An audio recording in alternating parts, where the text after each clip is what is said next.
आज मैं आप सबके सम्मुख सीबीएसई बोर्ड के लिए स्वयंसी भाग 2 प्रथमा पाठः सूचिवर्णम के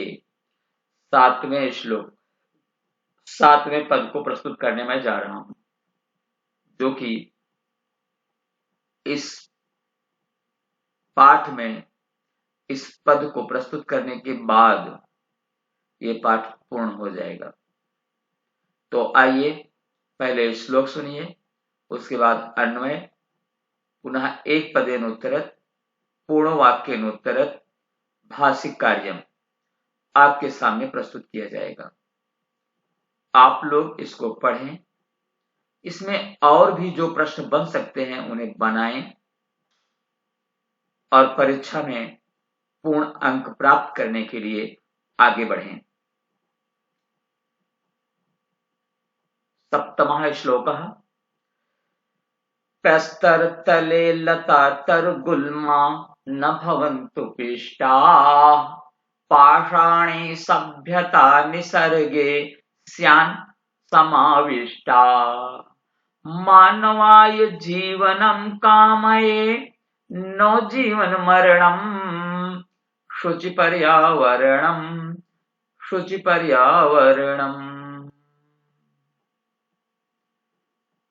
प्रस्तरतले लतातरुगुल्मा न भवन्तु पिष्टाः पाषाणी सभ्यता निसर्गे स्यान्न, स्यात् प्लस न स्यान्न, समाविष्टाः। मानवाय जीवनं कामये न जीवन मरणम, न जीवन मरणम, जीवन मरणम न कामये। मानवाय जीवनम कामये न जीवन मरणम। शुचि पर्यावरणम, शुचि पर्यावरणम। अन्वयः लतातरुगुल्माः प्रस्तरतले पिष्टाः न भवन्तु पाषाणी सभ्यता निसर्गे समाविष्टा न स्यात्। अहम मानवाय जीवनम कामये जीवनम एव मरणम अहम न कामये। भावार्थ, पत्थर के तल पर यानी पत्थर के नीचे लताएं, पेड़ और झाड़ियां पीसे नहीं यानी दब करके नष्ट ना हो। प्रकृति में पथरीली सभ्यता समाविष्ट ना हो। मैं मनुष्य के लिए जीवन की कामना करता हूं, जीवित मृत्यु की नहीं। शुद्ध पर्यावरण ही हमारी शरण है। एक पदेन उत्तरत। प्रस्तर तले काह न भवन्तु पिष्टाः, यानी प्रस्तर पत्थर के नीचे कौन दबे ना, तो उत्तर होगा लता तरुगुल्माः। पाषाणी सभ्यता कुत्र समाविष्टा न स्यात्, उत्तर होगा निसर्गे। कवि मानवाय किम कामयते, तो कवि मानवाय जीवनम कामयते, जीवन की कामना करता है, मृत्यु की नहीं। लता तरुगुल्माः कुत्र पिष्टाः न भवन्तु, उत्तर होगा प्रस्तर तले, पत्थर के नीचे। पूर्ण वाक्यन उत्तरत।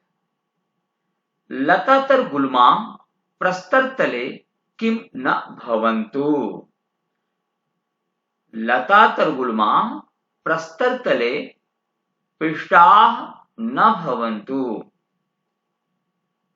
अगला प्रश्न। मानवाय किम कामये जीवनम मरणम न कामये। मानवाय जीवनम कामये जीवनम मरणम न कामये। भाषिक कार्यम। प्रस्तर तले लतातर गुल्माः नो भवन्तु पिष्टाः इत्यस्मिन् वाक्ये कर्तृपदम किम अस्ति?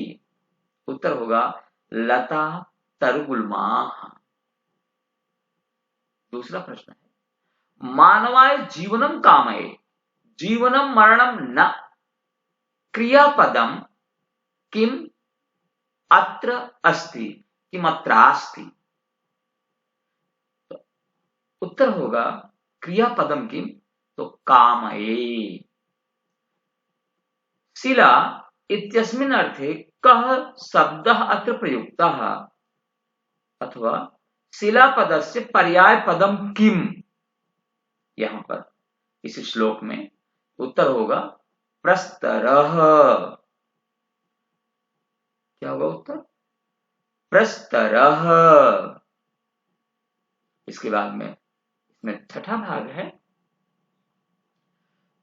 पाषाणी सभ्यता निसर्गे समाविष्टा न स्यात् विशेष्य पदम किमत्र प्रयुक्तम।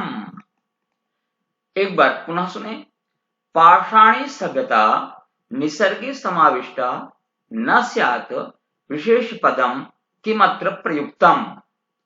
तो पाषाणी सभ्यता, सभ्यता की विशेषता क्या है? पाषाणी। तो सभ्यता विशेष हुआ और पाषाणी विशेषण, तो उत्तर यहां क्या होगा? सभ्यता। अगला प्रश्न है पांचवा मरणम इत्यस्य विलोम पदम किम अस्ति? मरणम इत्यस्य विलोम पदम किम अस्ति? मरणम का विलोम होगा पर्याय पदम जीवनम। छठा प्रश्न पाषाणी सभ्यता निसर्गे समाविष्टा न स्यात् अत्र अव्यय पदम किम अस्ति? तो यहां पर दिया है पाषाणी सभ्यता निसर्गे न, तो न अव्यय पदम अस्ति। अव्यय उसे कहते हैं न व्ययः अव्ययः, यानी जिसका ना तो सद्रूप चले ना वह किसी भी विभक्ति और वचन में प्रयुक्त हो, उसे हम अव्यय कहते हैं। तो आज इस श्लोक का मैंने यहां पर उच्चारण बताया, अन्वय बताया, एक पदेनुत्तरत बताया, पूर्ण वाक्यानुत्तरत बताया और भाषिक कार्यम बताया। इस तरह से पूरा आपके सम्मुख मैंने इस श्लोक का विवरण प्रस्तुत किया। और भी कुछ प्रश्नोत्तर बन सकते हैं जिसे आप स्वतः बनाकर अभ्यास करें। उच्चारण को मैं एक बार और आपके सामने प्रस्तुत कर दे रहा हूं। प्रस्तर तले लता तरगुल्मा न भवन्तु पेष्टा पाषाणी सभ्यता निसर्गे स्यान्न समाविष्टा मानवाय जीवनम कामये न जीवन मरणम शुचि पर्यावरणम शुचि पर्यावरणम। आज मैं यह श्लोक आप सबके सम्मुख प्रस्तुत करते हुए यह आशा करता हूं कि यह श्लोक भी अन्य श्लोकों की तरह आपके लिए वरदान सिद्ध हो। यदि आप लोग उत्साहवर्धन करते रहेंगे तो इसी तरह से प्रत्येक पाठ को आपके सम्मुख मैं प्रस्तुत करूंगा, जो कि परीक्षा तक आप लोगों के पास एक उत्तम श्रेष्ठ संग्रह हो जाएगा। मैंने पहला पाठ किया, अभी इसके अभ्यास जो कि परीक्षा में सामान्य रूप से आते हैं मैं उन्हें प्रस्तुत करूंगा। इसके बाद में जो आपके यहाँ व्याकरण है क्रमशः, जैसे अपठित गद्यांश आज मैं पहले प्रस्तुत कर चुका हूं। इसमें जो संधि है, समास है, प्रत्यय है, अव्यय है, उपसर्ग है और आपका संशोधन पद है या अन्य जो भी आपके यहाँ आगे है, हम उसे प्रस्तुत करते रहेंगे। घटनाक्रम तक को भी हम बताएंगे, क्योंकि घटनाक्रम एक बहुत ही कठिन प्रश्न माना जाता है। आज यहीं तक।